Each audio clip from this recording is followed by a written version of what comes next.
सिरसा जिला में बीजेपी ने 3 सीटों पर कर दिया है सरेंडर। बड़ा सवाल, क्या बीजेपी के इस कदम का कांग्रेस भी उठा सकती है फायदा? आज इसी खबर पर विस्तार से चर्चा करेंगे। नमस्कार, मैं विनोद विक्टर, आप देख रहे हैं नॉन स्टॉप एलनाबाद। दोस्तों, बीजेपी ने अपने 21 प्रत्याशियों की दूसरी लिस्ट को जारी कर दिया है और इस दूसरी लिस्ट में बीजेपी ने एलनाबाद से अमीर चंद मेहता और डवाड़ी से बलदेव सिंह मंगवाना को टिकट दिया है। इससे पहले बीजेपी ने जो 67 प्रत्याशियों की लिस्ट जारी की थी, उस लिस्ट में कालावाड़ी से राजेंद्र देसूजोदा और रानिया से शिशपाल कंबोज को टिकट दिया था। लेकिन यहां हैरानी की बात यह है दोस्तों, बीजेपी ने अपने हैवी वेट प्रत्याशियों को इग्नोर कर कमजोर प्रत्याशियों को टिकट दिया गया है, जो लोगों में चर्चा का विषय बन चुका है कि आखिर बीजेपी ने अपने हैवी वेट प्रत्याशियों को इग्नोर क्यों किया है। सबसे पहले हम बात करते हैं एलनाबाद की। दोस्तों, एलनाबाद में बीजेपी के टिकट के 2 प्रबल दावेदार बने हुए थे। नंबर 1 कप्तान मीनू बेनीवाल और नंबर 2 गोविंद कांडा।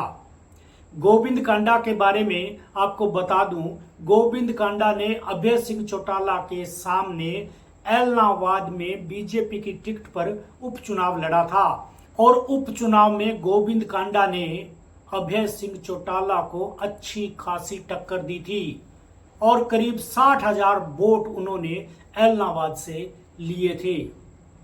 तो इसलिए कहीं ना कहीं बात चल रही थी कि एलनाबाद से अभय सिंह चौटाला के मुकाबले में बीजेपी गोविंद कांडा को एलनाबाद से उतार सकती है। वहीं दूसरा नाम मीनू बेनीवाल का था। मीनू बेनीवाल पिछले 2-3 सालों से एलनाबाद में सक्रिय थे और लोगों के बीच में जा रहे थे। वहीं उनके द्वारा एलनाबाद में बड़े पैमाने पर लगाए जा रहे आई कैंप चर्चा का विषय बने हुए थे। वो हर गांव में जाकर आई कैंप लगा रहे थे और लोगों को फ्री चश्मा, फ्री दवाइयां और लोगों के फ्री आंखों के ऑपरेशन करवा रहे थे। वहीं उन्होंने लोगों के लिए पिछले दिनों तीर्थ यात्रा के लिए बसें भी चलाई थी, जो उन्हें रामदेवरा, सालासर, खाटू श्याम और अमृतसर के दर्शन कराने के लिए ले जा रही थी। मीनू बेनीवाल की तरफ से चलाई जा रही इन बसों में खाना पीना, किराया के अलावा सब कुछ फ्री था। कहीं ना कहीं मीनू बेनीवाल इन कामों के जरिए एलनाबाद से बीजेपी टिकट के प्रबल दावेदार बने हुए थे। इसके अलावा कप्तान मीनू बेनीवाल गांवों में लोगों के बीच जाकर उनके खाले, नाले, रास्ते और कुछ अन्य विकास कार्य, ग्रांट इत्यादि सरकार से दिलाकर लोगों के कर रहे थे। लोगों को लग रहा था कि अगर टिकट गोविंद कांडा को नहीं मिलेगी तो टिकट बीजेपी कप्तान मीनू बेनीवाल को देगी और मीनू बेनीवाल अभय सिंह चौटाला को अच्छी खासी टक्कर देंगे। लेकिन दोस्तों, बीजेपी ने सभी को चौंकाते हुए एलनाबाद में अमीर चंद मेहता को चुनाव मैदान में उतार दिया है। इसमें कोई दो राय नहीं कि अमीर चंद मेहता अभय सिंह चौटाला के मुकाबले में एक कमजोर प्रत्याशी नजर आ रहे हैं।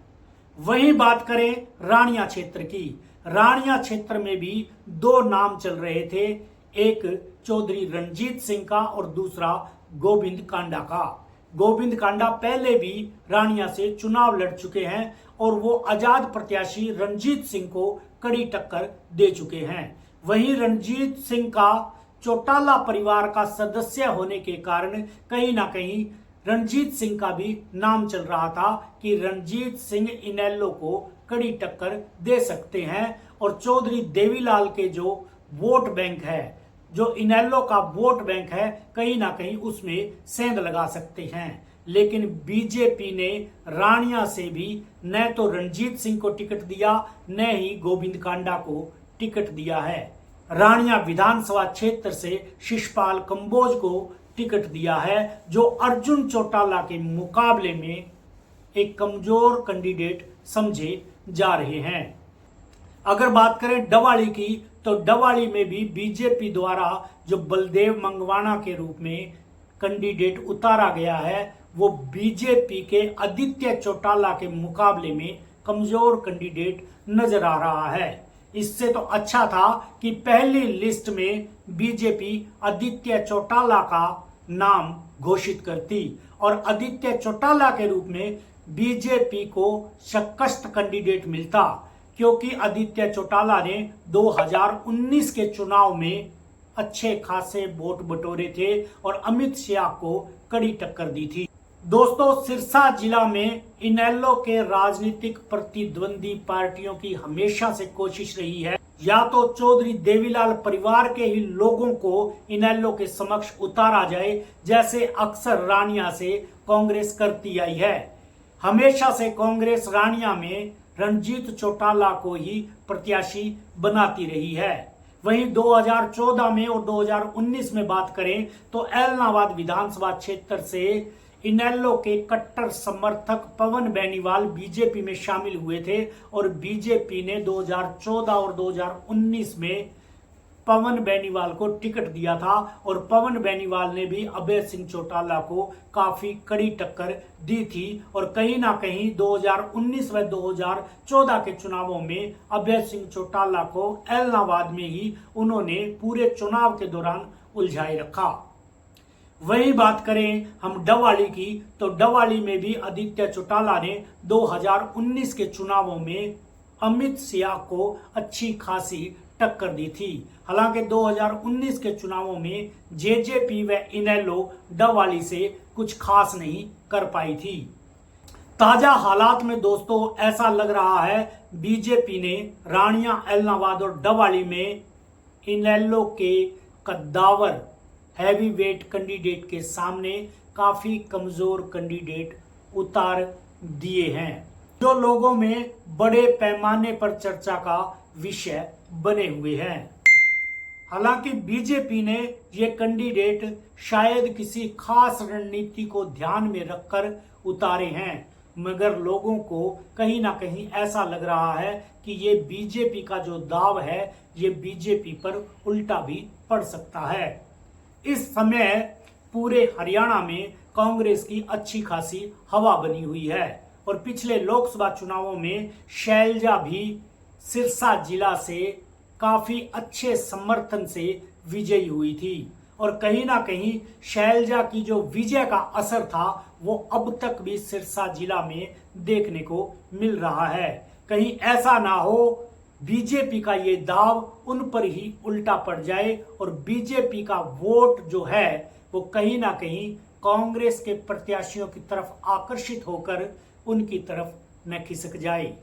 अब देखना दिलचस्प होगा दोस्तों कि चुनावों में बीजेपी का जो वोट बैंक है वो कमजोर प्रत्याशियों को देखते हुए इनेलो का रुख करेगा या कांग्रेस का रुख करेगा, या ये दिखने वाले कमजोर प्रत्याशी दिन प्रतिदिन मजबूत होते जाएंगे और इनेलो व कांग्रेस को कड़ी टक्कर देंगे। आज की खबर में इतना ही, फिर मिलेंगे किसी और खबर के साथ, तब तक के लिए नमस्कार।